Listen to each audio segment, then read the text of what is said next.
오늘도 말씀을 사모하는 마음으로 예배에 참여하시는 모든 분들을 부활하신 예수 그리스도의 이름으로 환영하고 부활하신 예수 그리스도의 이름으로 축복합니다.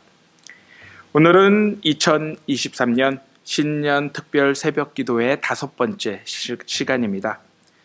어제는 하나님이 우리를 부르신 이유와 목적의 소명을 깨닫고 이제는 그 소명을 사명으로 우리의 삶 속에서 실천하며 살아가야 함을 배웠습니다. 오늘은 우리의 선교가 왜 우리 주변의 이웃과 지역을 넘어서서 세계적인 선교로 뻗어나가야 하는지 그 이유에 대하여 여러분들과 함께 묵상해 보고자 합니다. 우리 모두는 세상적인 크리스천이 될 수도 있고 세계적인 크리스천이 될 수도 있습니다. 여기서 세상적인 크리스천의 모습은 자기 욕심만을 채우기 위해 하나님만을 바라보는 사람들입니다. 이들은 하나님의 은혜로 구원을 받았지만 여전히 자기 중심적인 생각에서 벗어나질 못합니다. 그래서 이들의 기도는 늘 본인들의 필요, 세상의 축복, 그리고 현재의 행복에만 초점이 맞추어져 있습니다.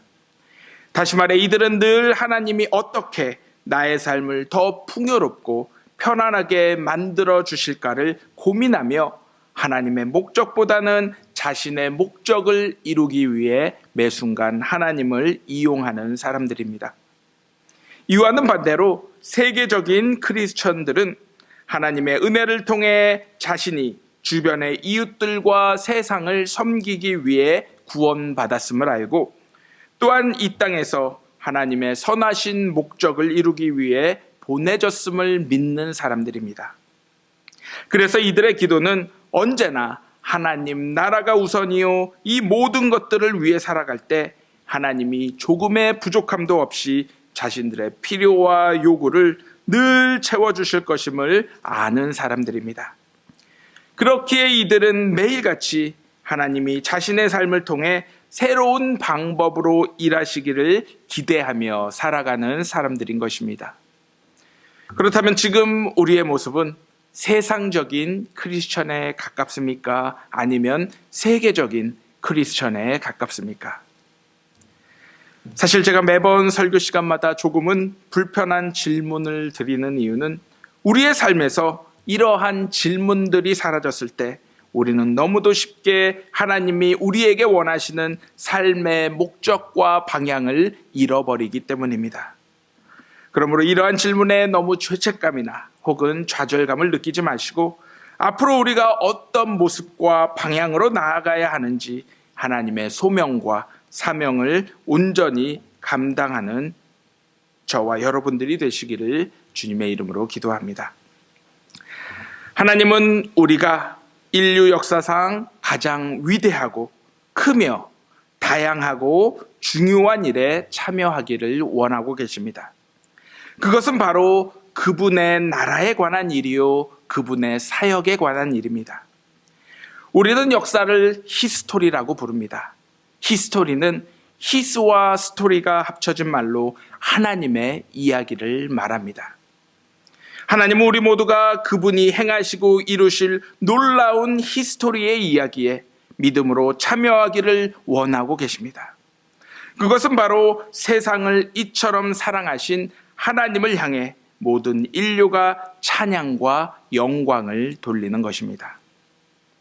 사실 오늘 본문 말씀에서 예수님이 제자들에게 땅끝까지 이르러 내 증인이 되라고 말씀하셨을 때 아마도 제자들은 크게 당황하였을 것입니다. 지금이야 길도 잘 만들어져 있고 비행기와 기차, 버스와 배 등 다양한 교통수단이 있지만 그 당시에는 그러하지 못했기 때문입니다. 대부분 육지에서는 걸어 다니거나 바다에서는 바람을 이용해 배를 타고 다니는 것이 전부였습니다.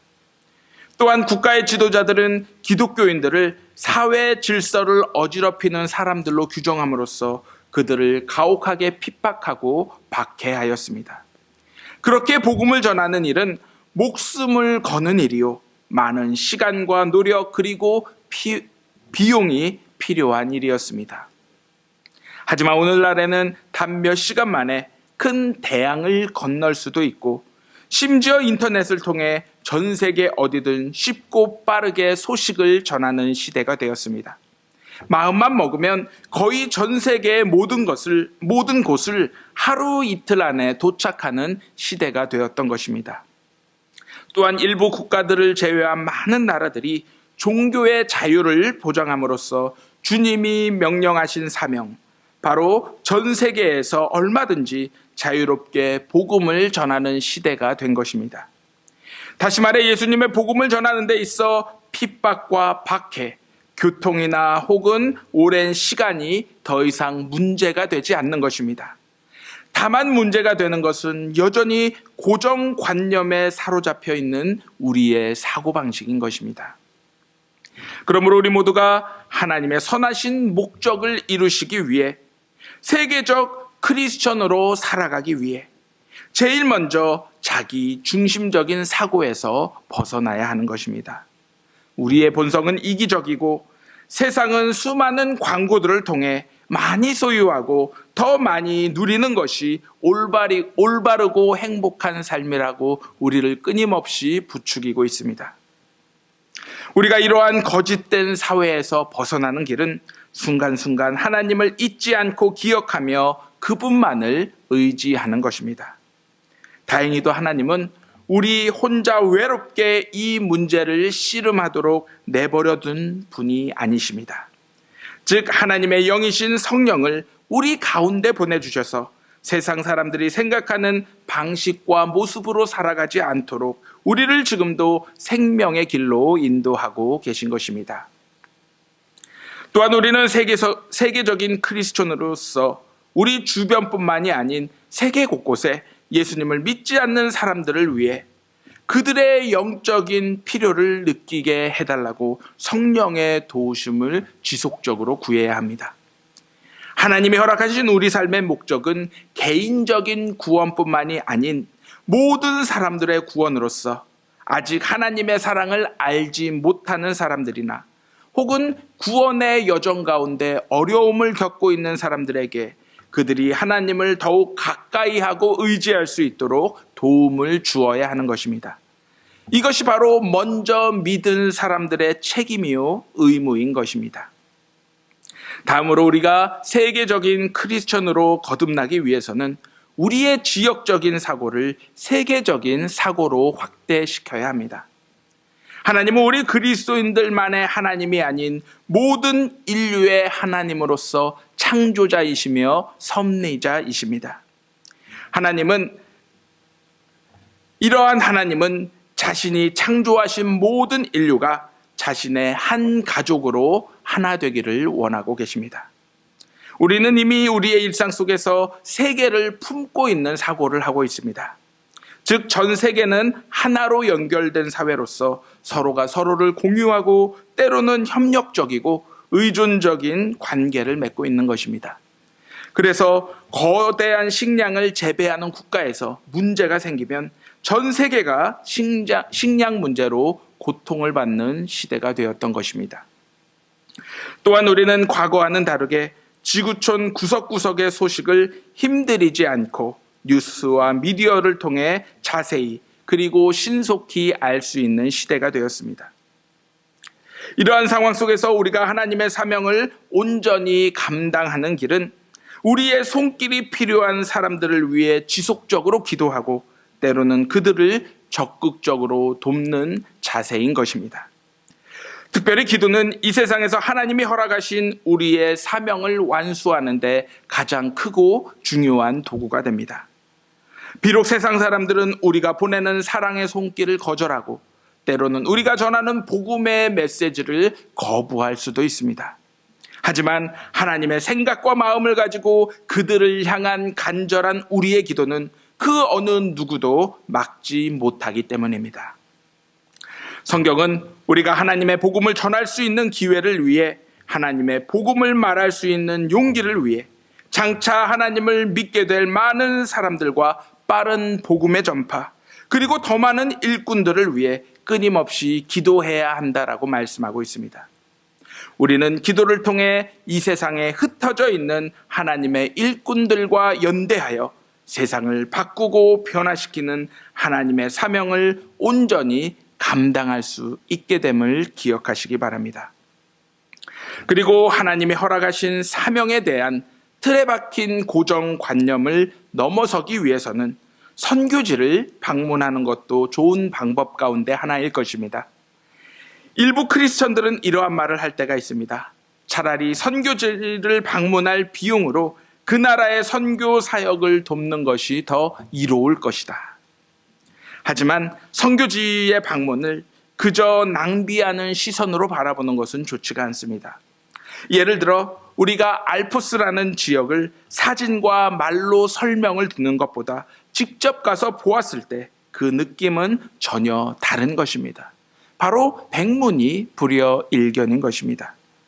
저는 선교지를 방문하는 것이 낭비가 아닌 우리 사명을 위한 거룩한 투자라 믿습니다. 우리가 선교지를 직접 방문하여 그들의 열정을 보고 또한 그들을 사랑으로 섬김으로 인해 우리는 우리의 마음을 더욱 넓힐 수 있을 것이고 비전을 크게 하며 믿음을 더욱 키우고 열정을 다시금 뜨겁게 하여 한 번도 경험해보지 못한 새로운 기쁨을 느낌으로써 우리 삶의 목적은 더욱 분명하고 선명해질 것입니다. 마지막으로 우리가 세계적인 크리스천으로 자라나기 위해서는 우리들의 시각을 지금만을 바라보는 사고에서 이제는 영원을 바라보는 시각으로 바꿀 수가 있어야 합니다. 솔직히 지금 우리가 에너지를 쏟고 있는 대부분의 일들은 앞으로 1년 후에는 그다지 중요하지 않은 일이 될 것입니다. 또한 영원적인 시간의 측면에서 볼 때 우리가 지금 행하고 있는 일들은 더욱 쓸모 없어지는 일이 되고 말 것입니다. 그러므로 우리는 당장의 일시적인 삶의 기쁨을 위해 영원한 삶을 버리는 어리석은 삶을 살지 말아야 합니다. 우리가 주님이 주신 소명을 가지고 믿음을 통해 사명에 집중하게 되면 우리는 사소한 일에 크게 비중을 두지 않게 되고 또한 먼저 해야 할 일과 나중에 해야 할 일들을 올바로 구분하며 살아가게 될 것입니다. 세상 많은 사람들은 우리의 인생을 빈손으로 왔다 빈손으로 간다라고 이야기합니다. 그러나 그리스도인들은 결코 그렇지가 않습니다. 지금 우리의 모든 삶은 장차 하나님의 나라와 연결이 되어 있기에 우리가 지금 하나님의 뜻과 말씀에 순복하는 삶을 통해 열매 맺는 삶을 지속적으로 살아간다라면 얼마든지 그 누구도 훔쳐가거나 빼앗아가지 못하는 보물들을 하나님 나라에 쌓아둘 수가 있는 것입니다.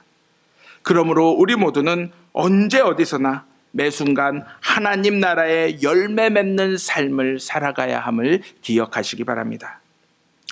물론 하나님이 우리에게 주신 소명 앞에서 우리는 무엇을 바라보느냐에 따라 우리의 사명을 해야 할 이유와 혹은 하지 못하는 이유들을 다양하게 발견할 것입니다. 그러나 뜻이 있는 곳에 언제나 길이 있듯 우리가 하나님의 사명을 감당하길 소망한다라면 하나님은 도저히 길이 없는 것과 같은 상황 속에서도 반드시 그 길을 새롭게 열어주시는 분이심을 기억하시기 바랍니다.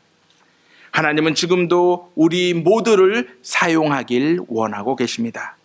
다만 우리가 그분의 부르심에 응답하지 못하기에 우리가 하나님의 일을 감당하지 못하고 있음을 기억하시기 바랍니다. 그리스도인으로서 예수님의 지상명령은 우리가 반드시 완수해야 할 사명이고 또한 우리가 부여받은 하나님의 목적을 수행하는 유일한 길임을 기억하시며 하나님께서 우리 모두에게 사명에 대한 열정과 꿈을 끊임없이 새롭게 불어넣어 주시도록 늘 깨어 기도하시는 저와 여러분들이 되시기를 예수 그리스도의 이름으로 간절히 기도합니다.